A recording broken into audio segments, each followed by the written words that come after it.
Alright guys, welcome. In this video we're going to be talking about breathing in calisthenics, how to do it, why people don't do it, and what to think about so that you can get the most out of your own training.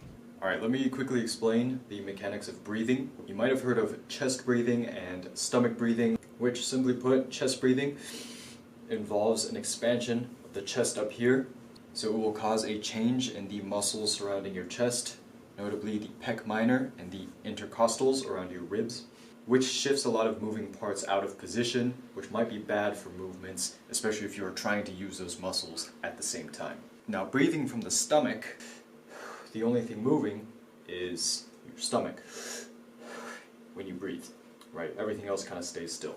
And the reason for that is due to a muscle that sits about right here called the diaphragm, which moves up as you exhale, which causes your stomach to depressurize and get smaller, and moves down when you inhale to add more pressure to the stomach, which will cause it to expand. In general, breathe through the stomach.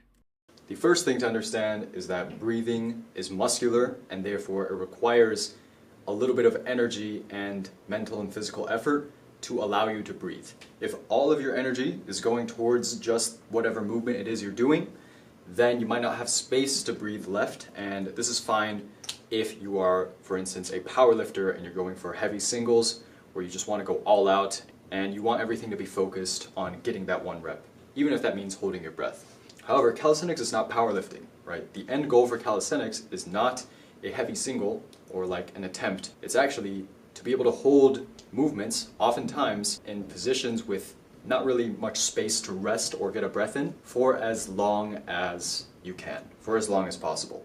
The first step is awareness. You can do this by filming yourself and checking to see if and when you are breathing.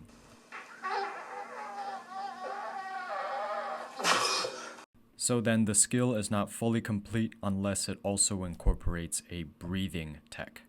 So you might need to train and improve your ability to breathe if you happen to be stuck. This is where a distinction comes in between reps-based movements as well as holds. In most reps-based movements, there will be a point in the movement in which you're essentially resting. This will include push-ups, pull-ups, dips, pike push-ups, squats, where, for instance, at the top of a push-up, that is where you can kind of take a breath. At the top of a squat, you can kind of breathe, inhale beforehand, and then either exhale on the concentric or wait till you stand back up to exhale. So this is one way to breathe for anything that involves reps or moving between positions. Another example is speed reps, where if you want to go fast, you will breathe in a way that minimizes interference, kind of fits with your movement. So in general, I see people exhaling on the concentric and inhaling on the eccentric. Another quick example that I won't elaborate too much on is stretching. Normally when it comes to stretching, I'm trying to breathe through all of my stretches, but if I'm trying to develop new range of motion, I will generally exhale as I go deeper into the stretch, as this makes the movement slightly less uncomfortable. It makes everything kind of fit together a little bit more concisely, as well as supply your oxygen with muscles.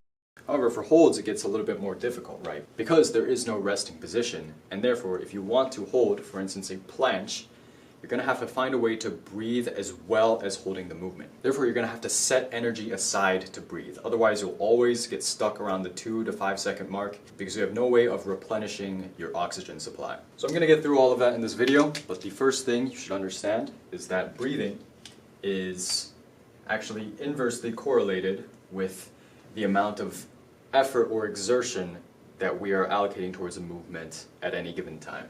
Alright, so this axis right here will be pretty much how hard you are trying at a given time. So at 0, which means 0 effort, let's say if you're just going on a walk or if you're just standing around, you're probably going to be able to have total breathing freedom. You're able to nose breathe from the diaphragm. However, as you go up at the exertion scale and you do harder and harder things, you'll find that it becomes harder and harder to breathe. Remember that this is all relative, right? Just because you can't breathe in a certain movement right now doesn't mean you won't be able to breathe in that movement a couple weeks from now. So this is actually where we'll set up an alternate system of progressive overload for calisthenics through breathing.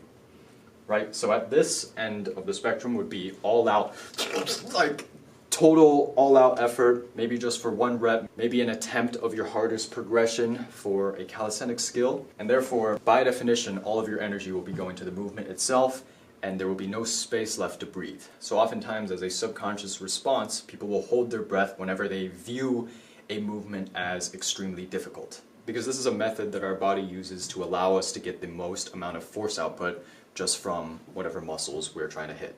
So if you have a habit of trying your absolute hardest every single time and using up all of your energy at once, this mindset is not going to serve you if your goal is to improve your holds. So usually on new movements that are difficult and that you haven't really mastered yet, it's going to be hard to separate your breathing system from your movement system. Whenever you push hard, it might directly cause you to hold your breath. What you can then do is realize that you can continuously take breaths as you go throughout the movement. And at one point, your breathing system will be separate from your movement system. And you'll find that this actually makes the movement easier in the long run because you're effectively conserving your energy through controlling your breath and leaving energy aside for breath. Because you don't always get stuck in a state of super high effort exertion. You actually learn to relax a bit and realize you can still do these movements without trying so hard. So if you happen to be stuck on a movement because you're not breathing, try reducing the difficulty, either by doing an easier movement or using some assistance, and see if you can do that and get some breaths in. Alright, so when it comes to breathmaxxing, by nature the movement has to be low intensity. So if you can't breathe on whatever progression you're doing, pick an easier variant that uses the same muscles, that simulates the movement roughly to the same degree. And if you haven't done this already, what you can start doing is using breaths as a method of counting reps. So then what you can do is you can use breathing as a variable in your programming. So instead of going for X amount of second holds, try going for 10 breaths in a wall handstand or 3 breaths in a tuck planche. And you can use this to build more breaths in the same way that you would build reps, right? If you're still in the process of mastering your breathing, this could be a good idea for you.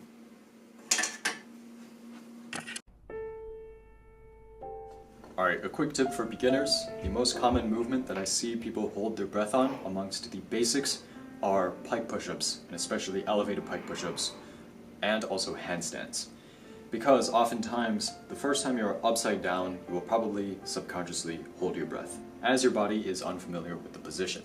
However, being both upside down and holding your breath will make whatever you're doing a billion times harder, so it's much better to just be able to relax and breathe in the movement so that you can actually focus on what you need to focus on in that exercise.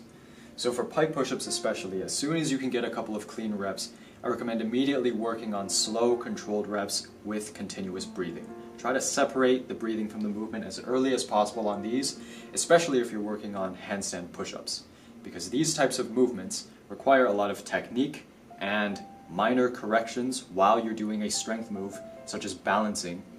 So you have to be free in all of your movements, and in order to free up your whole body, you need to free up your breathing. Alright, now I will discuss the hardest moves to breathe in, which are pushing movements that don't have your legs on the floor. So the example I'm going to be using is planche for this, but other movements such as handstand push-up also fall into this category because the stability of the movement heavily depends on both the muscles in the chest or stomach, right?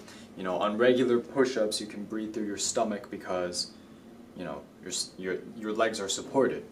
But when you are floating, breathing through the chest or stomach will slightly change the position a bit. If you breathe through your chest on a planche, it's going to lengthen the muscles surrounding your chest, which also include the serratus anterior and pec minor, which might make you lose protraction of the shoulder and thus put you in more compromising positions. So anytime you breathe, some of these are going to change. You can obviously modulate where the air goes based on your diaphragm if you want to stomach breathe.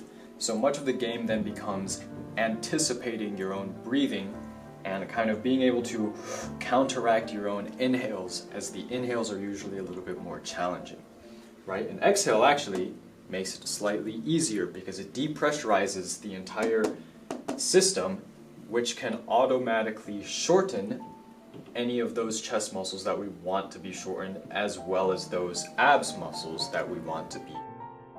And with this, in fact, we can not only breathe, but actually use breathing strategically, especially combinations involving many different movements. This is where I'll derive certain tips for you based on certain situations. What I will do is I will actually slightly exhale as I'm entering a movement, if that movement is a hold, so that it kind of pre-moves my core activation.